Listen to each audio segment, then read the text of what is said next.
The common belief. There's a long-standing belief that tornadoes don't strike downtown areas or that tall buildings can somehow block or weaken them. It makes sense on the surface. Skyscrapers look massive and unshakable, and when you see news footage of tornadoes, they're often tearing across flat farmland, open prairies, or small towns. People begin to assume that maybe cities act like fortresses, protecting themselves from the most violent storms. But is there any truth to this idea? Do tornadoes really avoid cities? And if a tornado does slam into a skyline filled with concrete and steel towers, can those buildings actually stop it? Tornadoes are far larger than skyscrapers. To answer that, you first need to understand the scale of a tornado. Tornadoes may look narrow in photos, but in reality, many are enormous. Some funnels stretch over a mile wide, with rotating winds reaching speeds of more than 200 miles per hour. Now, compare that to a skyscraper. The tallest buildings in US cities like New York or Chicago are around 1,400 to 1,800 feet tall. Impressive by human standards, but still tiny compared to the horizontal width of a giant wedge tornado. Even a cluster of high-rises takes up only a few blocks. Tornadoes, on the other hand, are controlled by storm systems stretching tens of miles into the atmosphere.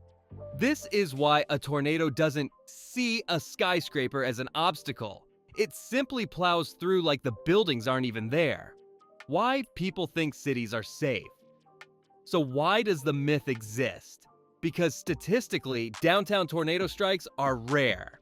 Tornadoes are relatively small compared to the size of a state or region, and they follow narrow paths.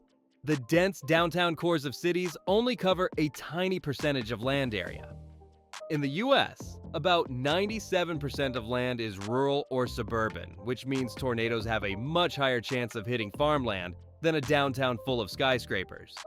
It's not that cities repel tornadoes, it's just that the odds of a direct hit are low. Cities that have been hit by tornadoes. History proves that tornadoes do strike downtown areas, and when they do, the results are devastating. Atlanta, Georgia, 2008.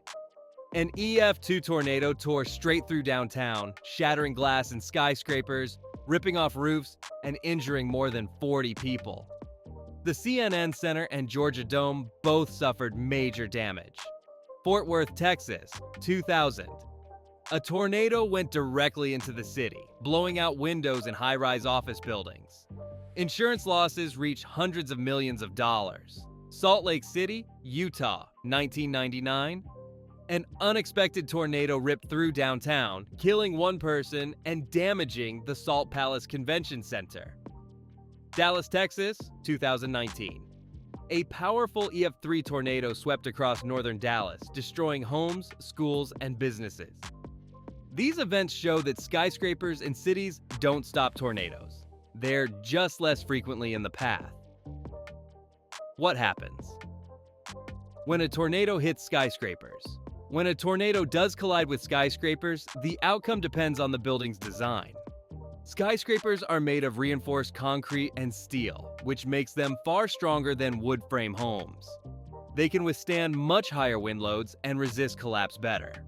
But even so, tornado winds don't just push against buildings, they create pressure differences. The sudden drop in air pressure inside a tornado can blow out windows, peel off facades, and suck objects out of buildings. Flying debris becomes shrapnel, shattering glass and turning streets into dangerous zones of swirling projectiles. The good news is that skyscrapers rarely collapse from tornadoes. Their structural cores usually hold. However, the outer shells of glass and metal often suffer extensive damage, leading to massive repair costs. The wind tunnel effect in cities. One interesting side effect of tornadoes in cities is the wind tunnel effect. Skyscrapers force the wind to squeeze between them, which makes the air move faster. If part of a tornado's circulation passes between tall towers, the winds may speed up dramatically, making street-level conditions even more hazardous. Pedestrians, cars, and nearby smaller buildings can be exposed to winds that are stronger than those the tornado itself would have delivered in an open field. In this way, skyscrapers don't weaken tornadoes. They can actually amplify their destructive force in concentrated areas. Can skyscrapers deflect tornadoes? Some people suggest skyscrapers might at least deflect tornadoes, steering them away from downtown. But this is a misunderstanding of how tornadoes work. Tornadoes aren't driven by ground-level obstacles, they're powered by massive thunderstorms above them. The funnel we see on the ground is just a small extension of a rotating system miles above. Think of it like a drill attached to a giant power tool. The skyscraper is like a piece of dust under the drill. It won't change the drill's path. Even entire mountain ranges don't stop tornadoes. They just influence storm patterns slightly. A cluster of buildings is far too small to matter. Weak tornadoes and skyscrapers. The only situation where skyscrapers might affect a tornado is with very weak funnels, EF0 or EF1 tornadoes. These smaller tornadoes can be only a few dozen yards wide, with winds under 100 miles per hour. In rare cases, turbulence around tall buildings could disrupt them or cause them to lift briefly. But this doesn't mean the skyscraper stopped the tornado. It simply interfered with its fragile structure. Strong tornadoes, the EF3s, EF4s, and EF5s, would blast through without hesitation. Debris makes tornadoes worse in cities. Another factor to consider is debris. Tornadoes in rural areas mostly pick up soil, trees, and crops.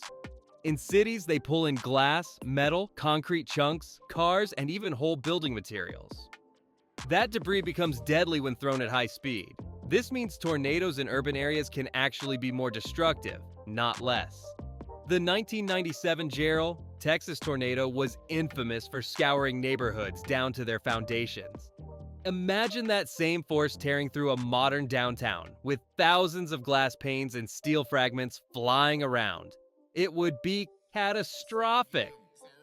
Case study: Oklahoma City, 1999. One of the most famous tornadoes in U.S. history was the May 3rd, 1999 EF5 tornado that struck Oklahoma City. With winds over 300 miles per hour, it destroyed thousands of homes and killed 36 people. While it mostly tore through suburban neighborhoods, meteorologists noted that if that same tornado had traveled just a few miles differently, it would have gone directly through the heart of downtown Oklahoma City. That near miss shows how random tornado paths can be. It wasn't skyscrapers protecting the city, it was luck. Case study: Joplin, 2011. The Joplin, Missouri tornado of 2011 was an EF5 monster that leveled much of the city. It destroyed schools, a hospital, and thousands of businesses. Though Joplin doesn't have skyscrapers, the destruction proves that even dense urbanized areas aren't immune. The tornado caused 158 deaths, making it one of the deadliest in U.S. history. Why we rarely see skyscrapers destroyed by tornadoes. If tornadoes can and do hit cities, why don't we often see skyscrapers destroyed? The answer is construction standards. High-rises are built with reinforced frames to resist hurricanes and earthquakes, and these features also give them better resistance against tornadoes. This doesn't mean they're invincible. Exterior damage is almost guaranteed, and cleanup can cost billions. But compared to wood homes, skyscrapers stand a better chance of remaining upright even after a direct hit. If you found this explanation helpful, don't forget to like this video, subscribe to the channel, and hit the notification bell so you don't miss more deep dives into nature's mysteries.